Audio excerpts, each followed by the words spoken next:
Hi guys, I hope you're all well. So if you've been watching my videos for a while, you'll know that mostly I paint little miniatures like these ones. And I'd say about 80% of the miniatures I paint I actually use in games, whether that's D&D, Hero Quest, or good old kill teams. And as you can see, yeah, I do have a bit of a preference, quite a bit for orcs. But every now and then I do like to try different things, and yeah, I want to try and paint some larger objects because I want to try out some different painting techniques. And this is what I printed out, and yeah, a good old lovely Teenage Mutant Ninja Turtle bust. And like the title of the video says, yeah, I'm going to try out some glazing. So for this bad boy, I am going to prime it in black and then do the zenithal highlighting in the white. So basically I've sort of sprayed it at a 45-degree angle from one edge, and yeah, so that's why half of him is kind of in the shadows and half is, well, lovely and bright.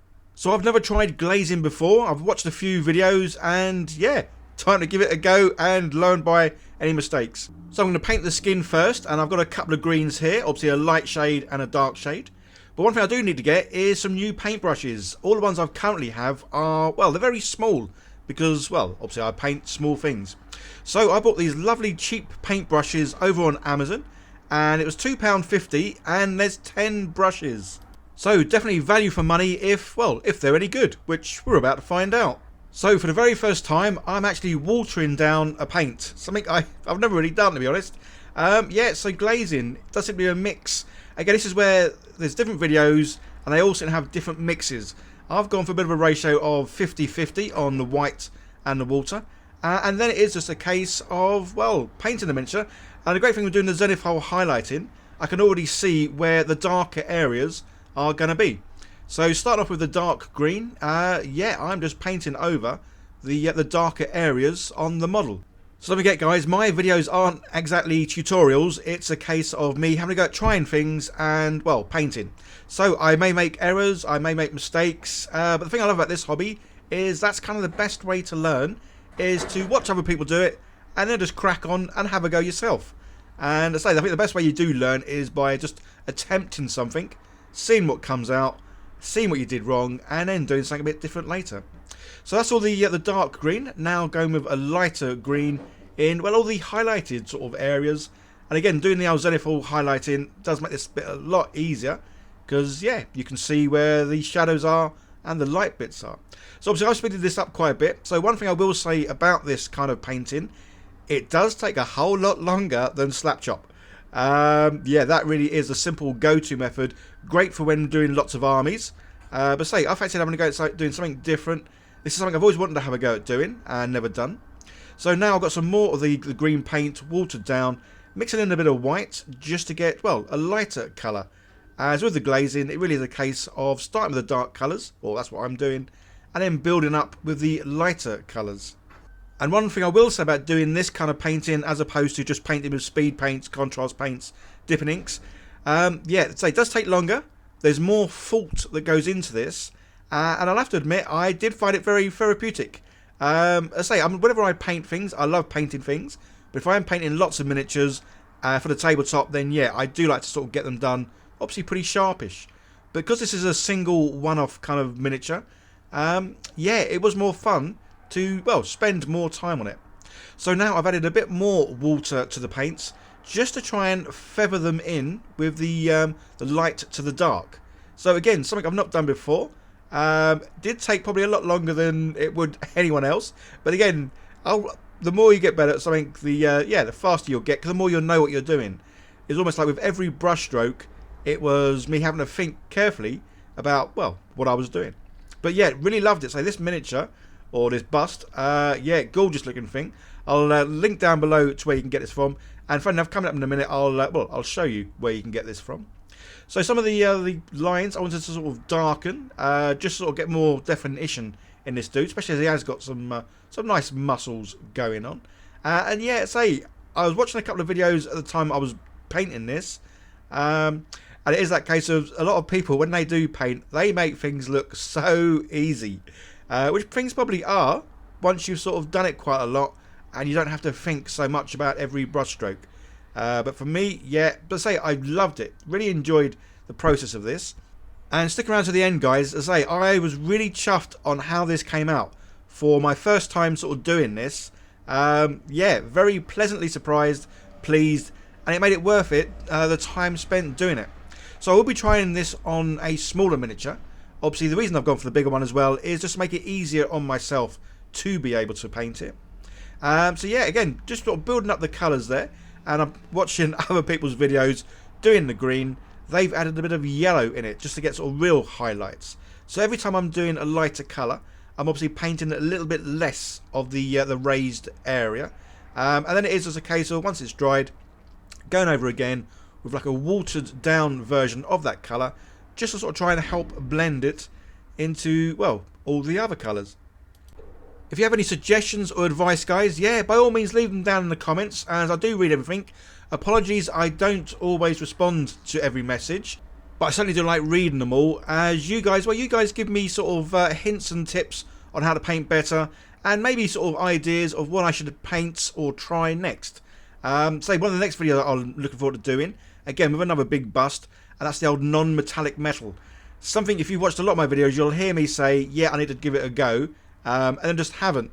So yeah, with these busts, I'm going to be doing that.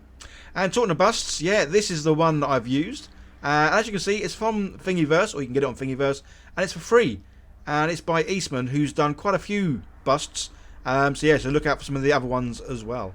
So this video is sponsored by Phrozen, and yeah, for this print I'm using the Aqua Grey 8K, as this resin is perfect for the larger miniatures and really does give so much definition into everything that gets printed.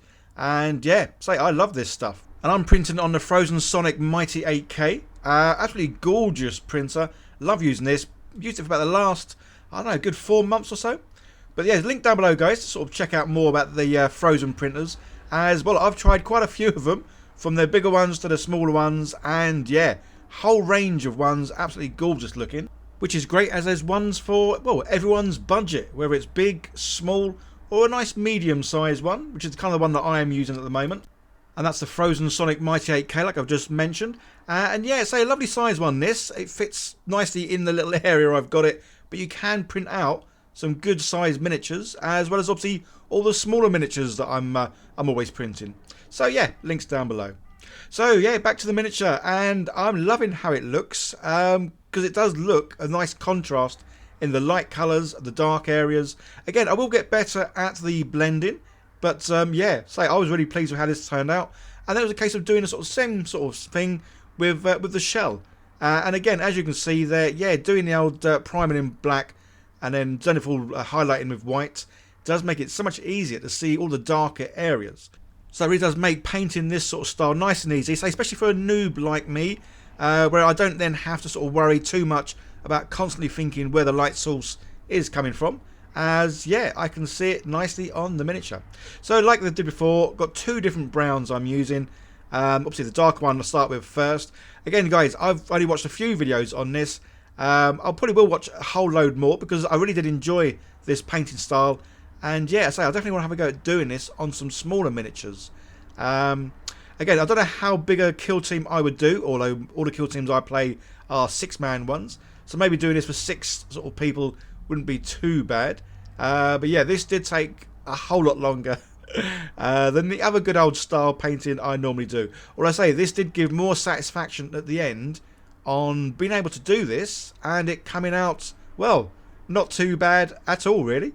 So this is glazing, but I'm going to go at doing some layering as well, which is kind of similar, except when you paint it, you kind of try and merge the 2 wet paints together, as in 2 different colours, as in dark green or a light green.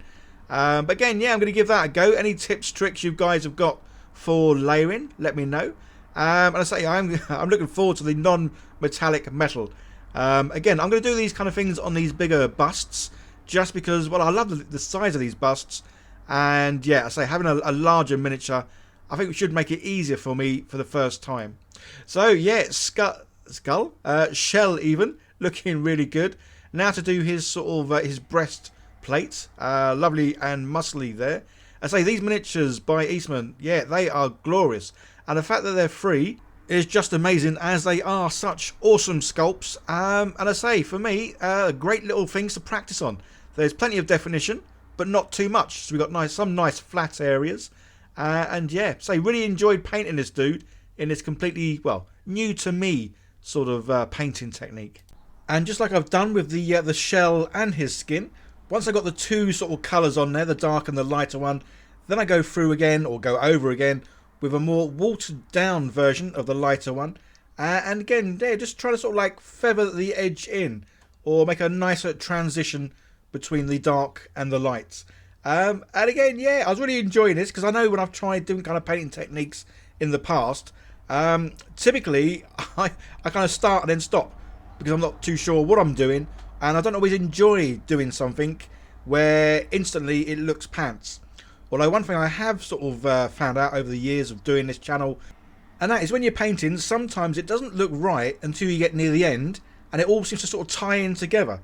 So try and have fun with whatever you're doing, keep persevering whatever you're doing, and yeah, wait to the end before you criticise yourself. And the other thing you should never do is try and compare yourself with other painters. I say the few painters that I watched that were doing this sort of style, they honestly made it look so easy, and the results were just mind-boggling. But yeah, so I'm really pleased with how his skins come out for the first sort of attempt. Yeah, I'm very pleased, and I do love his shell, even though you can't really see much of it because it's normally obviously behind him. But when you see the good old pictures at the end, yeah, you'll be able to see everything in well, all its glory. So every sort of colour that I've gone with the two sort of shades, a darker and a lighter. In some cases, obviously free with his skin, I added that extra bit of yellow. So again, this is where it is a case of experimenting sometimes, trying new things out. And like you guys, and like what I always do, I watch a lot of videos on YouTube. Yeah, see how the pros do it. So for his lips, I kind of thought I'd go with a pinkish colour. Not too sure why, but as you'll see in a minute, yeah, I painted the lips with the two sort of shades of, well, skin colour there, and it just looked weird. Yeah, didn't like it at all. So what I've done, I've put some green, lots of water in it, and I'm going to go over the whole thing with that, just so it ties it in with him being obviously green, but a little bit of difference between his lips and the rest of him. And again, yeah, sometimes you get happy little accidents where things work out really well, kind of by mistake. So last thing to really do is I want to sort of make his muscles stand out a bit more.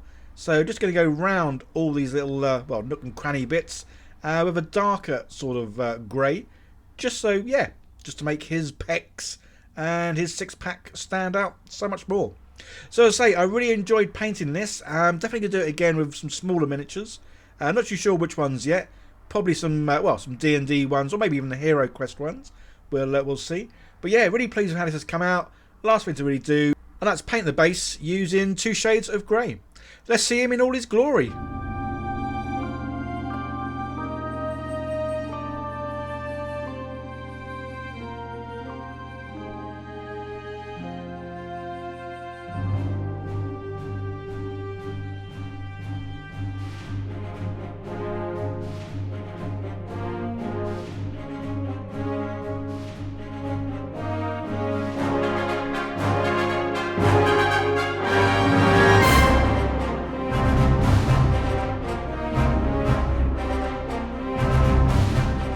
Cheers for watching, guys, and I say I'm really pleased how this dude has turned out for my first attempt, and how well a cheap brush works, which is just awesome. Big shout out and thank you to Phrozen again for sponsoring this video. Check them out, guys. They do a wide variety of 3D resin printers, and just, oh well, awesome. I've used quite a few of theirs and love them all. And if you are new here and like what I do, don't forget that subscribe button, turn on the bell. I do produce a couple of videos every week. Okay, like, share, subscribe, leave comments, all that great stuff. Bye now.